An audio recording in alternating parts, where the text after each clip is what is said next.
The lengths that you hold in this test, would you agree maybe probably not enough in the 6 to 8 meter, or what, is it like a part of a plan for you to kind of bang the pitch harder on a shorter length, or is it just that the pitch was flat by the time you came, so you had to pull the pitch back?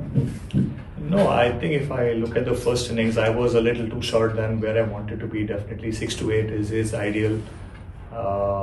Yeah, that's what I would say. I think second innings it got slightly better, but because again the wicket was slightly slower, I had to pitch a few slightly behind 8 and then go slightly fuller when I'm trying to get a wicket. So yeah, I definitely did not bowl the lengths that I wanted to. Is it just being wary of not floating it up there, or is it just an execution issue? Yeah, I think so. Not wanting to float it up there is definitely one of the reasons, and also it honestly took me some time to get used to the slope that side. Yeah, no reasons, but I should be able to do it as a professional. But I take complete responsibility about it, and maybe do it better next time. Prasidh, as we all know that in this series, Bumrah will play only two of the remaining 4 test matches. So as a bowling unit, how challenging it will be for you guys when Jasprit will not be there in the 11? What the culture that we guys have created is we are learning off each other no matter who's there, who's around, and with Booms around, he's been talking to all of us all through, even before coming here, or at least for me, I've been part of this team for a few years now, so the conversations are still going on. One thing you cannot get is experience, that you have to do it yourself. And yeah, I think all of us are excited. If you look at the team, everybody is here. Siraj has played a lot of games. He's going to continue playing, and whoever comes in or whatever happens later, it's a great experience and it's an opportunity. That's the way we look at it. Prasidh, how's the atmosphere in the dressing room? Because we saw that during the last session as well, we were there in the game. Miracles could happen in cricket, but eventually the results didn't go in our favor. So what's going on in dressing room? How are players reacting? Yeah, dressing room still nice and happy and very, very motivated. Like I said, we came here knowing what this opportunity meant for all of us, and even in the game today, we might have looked quiet at some stages, but I think we still had a plan. We wanted to do something, and we went about doing it, and we got 2 wickets in a cluster twice. So that still kept the motivation going. And then you know, as a bowling unit, when something's happening, we still ended up taking the new ball. They needed about 20 runs with the same hope of something's going to happen. So we are still there believing. We made sure till the last run is scored, we are still out there and making sure they work hard for it. Was it 2 tests in South Africa, 1 in Australia, and 1 in England? Are you sort of concerned at all about the economy at which you're going? I mean, what can you do to be more consistent in terms of dragging that back? Yeah, definitely. I had a few conversations with a few of them about what this game particularly went by. I definitely would want to bring that down to whatever best I can do, and yeah, I think I'm learning as well. It's well, like I can't say anything. It's up to me. It's my responsibility to get better, and that's what I'm trying. That's what I'm working on, and I just want to make sure I put in the right kind of work and come back here and put up better numbers. Prasidh, can you talk about Shubman's captaincy? You played under him in IPL also, now here the first test. Can you talk about how he managed all of you? What were the communications? Can you talk about a bit about his captaincy? And then the second part is how frustrated you guys are. How much anger was there that you can't score the last 3-4 bowlers who went there but not able to score, and the other team scored a lot of runs as far as their last 7, 8, 9, 10 is concerned. About Shubman, yeah, I think he did a pretty good job. All of us saw how he rotated the bowlers, made sure everybody had enough breaks, brought in people at the right kind of spells. He saw opportunities and brought in the right kind of bowlers. All of that was great, and knowing him, he's set a very good atmosphere around. He's been speaking to all of us. We always go in with a plan, and the communication is happening there.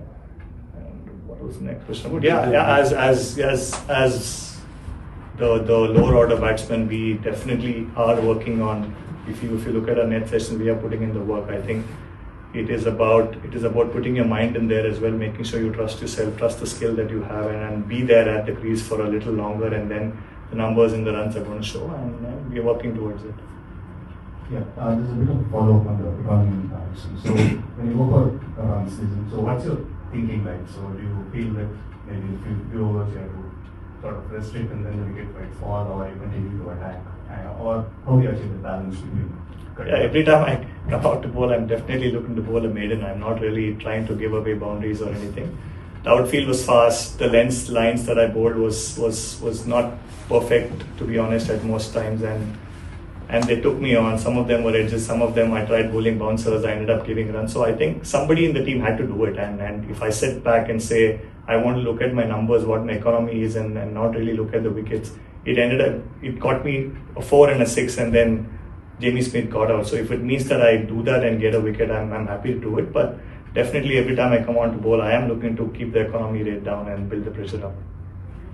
Prasidh, you just mentioned about the slope and the challenge which you faced while adjusting from one part of the ground. So as an inexperienced bowler who hasn't played a lot of cricket in this part of the world, what is your fallback plan on? What do you do? Who are your support people in the dressing room? What kind of conversations did you have when you were kind of finding it difficult adjusting to the slope? If you could just talk about that, because every venue here will have different sort of challenges, conditions. So how do you plan on countering those challenges, and what were the discussions like when you were struggling with the slope?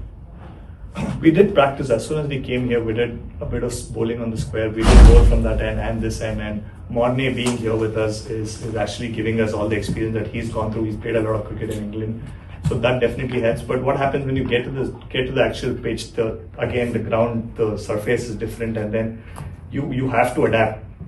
And coming in to bowl the first spell, you're excited, you're trying to run in hard. The wind sometimes is on and off, so it's very important to understand what the pace of the run-up is. And I did have a chat with a couple of other guys as well, asking them what they did to, be at the right pace when they're running into bowl.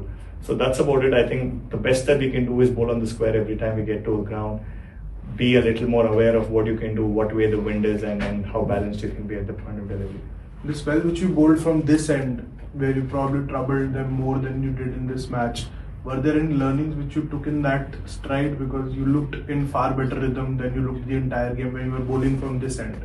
Yeah, I think it was something for me to take away. The first innings went by, I bowled a lot. I think I bowled most of my bowling overs from that side, and coming here, knowing it's the other way down, it's downward slope. I did end up bowling a no ball. Jen Booms was telling me about how you're actually overstepping, and the hardness of the ground just gives you more feedback, you're running faster and all of those things.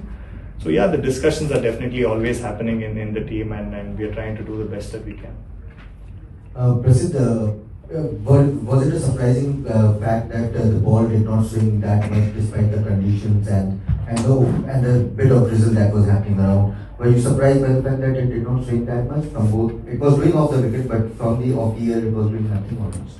Yeah, I think the rain, the drizzle definitely didn't help. Root came on to bat, the ball was moving around, and then there was drizzle all around. Every time the ball goes on the ground, the ball's becoming wet, and when the ball becomes wet, you know what's going to happen. It's going to get softer, the shine's not going to be around. So I think that did play a part, but I think all of that I've heard playing in England is look up.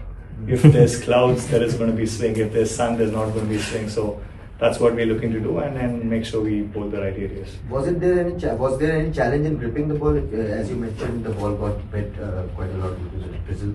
The gripping wouldn't say was a problem. It just got softer, and the moment it got softer, the seam got softer, the amount of purchase you get from the pitch differs. So that's what happened. This is Extra Time. Extra Time.